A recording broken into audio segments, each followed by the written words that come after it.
ময়মনসিংহে যে তিনটি জেলা সংগঠন আছে উত্তর, দক্ষিণ এবং মহানগর বিএনপির নেতৃবৃন্দকে আমরা অনুরোধ করেছিলাম যে আপনারা আসেন, আমাদের পরিস্থিতিগুলো দেখেন এবং আপনারা আমাদেরকে একটা সিদ্ধান্ত দেন।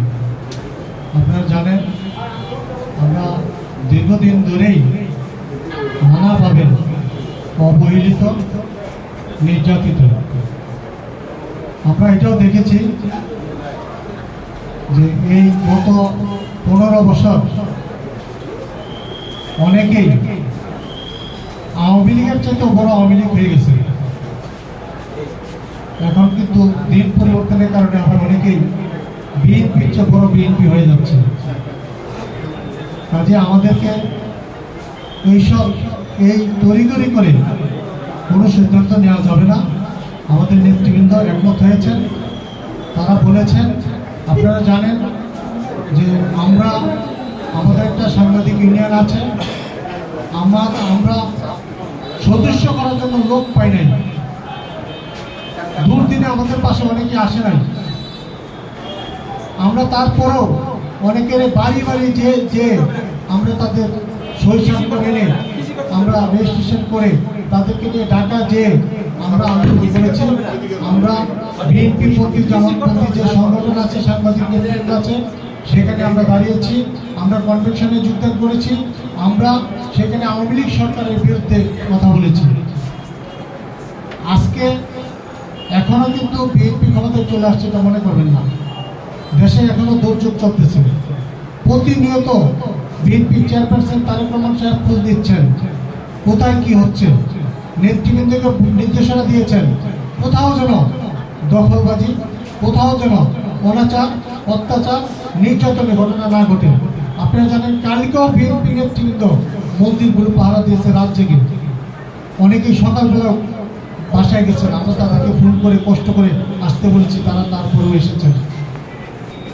কিন্তু আপনারা জানেন যে বিএনপির প্রোগ্রাম হইতো, আমি যেভাবে নিউজ কভার করার চেষ্টা করেছি, আমি এই লোকাল পত্রিকাগুলোতে নিউজ দিছি, অনেক পত্রিকা ছাপে নাই। ফোন করার পরেও সেলিমা রহমানের নিউজ ছাপে নাই, মির্জা ফখরুলের নিউজ ছাপে নাই। যারা ছাপছে একেবারে আড়ালে আবদালে সুন্দর করে একেবারে পিছনে দেখা যায় না, অথচ আমি নিউজ তৈরি করে দিছি। এইসব দৃশ্য আমরা দেখেছি, আমার কাছে অনেক প্রমাণ আছে। আমরা আপনাদেরকে করতে চাই না, আপনাদেরকে সান্ত্বনা দিতে চাই না। আমরা এখন বসছিলাম, আপনারা জানেন গত 2 দিন ধরেই আমাদের মধ্যে একটা আলোচনা চলছে। সেখানে আইবুল সাহেব ছিলেন, আমাদের সাথে মুন্না ছিলেন, আমাদের সাথে আনন্দ ফারুক ছিলেন, আমাদের প্রেস ক্লাবের, আপনারা জানেন যে প্রেস ক্লাবে আমাদের মুস্তাফিজ সাহেব, সে বিএনপি পন্থী, সে পেশাজীবী পরিষদের একটা সভাপতি, আমি সেটা সহসভাপতি। আমরা যারা এখানে আছি আমরা বসছিলাম, আমরা বসে যেহেতু আজকে দেখেন এই যে আমি একটু কথা বলতেছি এই জন্য আপনাদের বুঝার জন্য, মনে করেন 2 মিনিট আমার সময় দেন। আপনি দেখেন রাষ্ট্রপতি চোখপুরে নিয়োগ করছে কেনা শেখ হাসিনা, বঙ্গবন্ধুর কথা বলতে বলতে ফেনা তুলেছে, সংসদে পাশ করছে। এরকম ব্যক্তি যারা বক্তৃতা দিব, বক্তৃতা শেষে বলে যাইব না। আপনি দেখছেন গত 2 দিন বক্তব্য দিচ্ছে, একবারও তার বাপের নাম হয় নাই, নিজের তো না, জাতির তো না, এবং শেষে বক্তৃতা শেষে জয় বাংলা পায় না। তার মানে কি পরিবর্তন হয়েছে, আর তার মাধ্যমে কিন্তু সবকিছু করা হচ্ছে।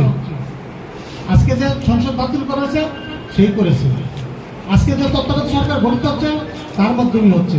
তার মানে কি? তার মানে হলো এটা হলো প্রসেস, এটা হলো প্রসেস। এই প্রসেসটা আমাদের মানতে হবে।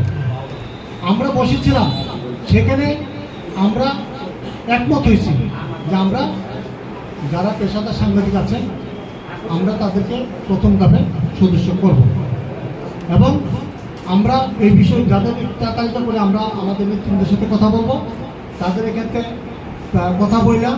আমরা প্রেস ক্লাবকে এই তালিকাটা আমরা দিব, এবং আমরা প্রেস ক্লাব কর্তৃপক্ষের আজকে তার একটা মিটিং আছে, এই মিটিংয়ে আমরা একটা সিদ্ধান্তে যাব, এবং এইসব বিষয় নিয়ে আরেকটু কথা আমাদের সাংবাদিক ইউনিয়ন ময়মনসিংহের সভাপতি আইবুল সাহেব বলবেন।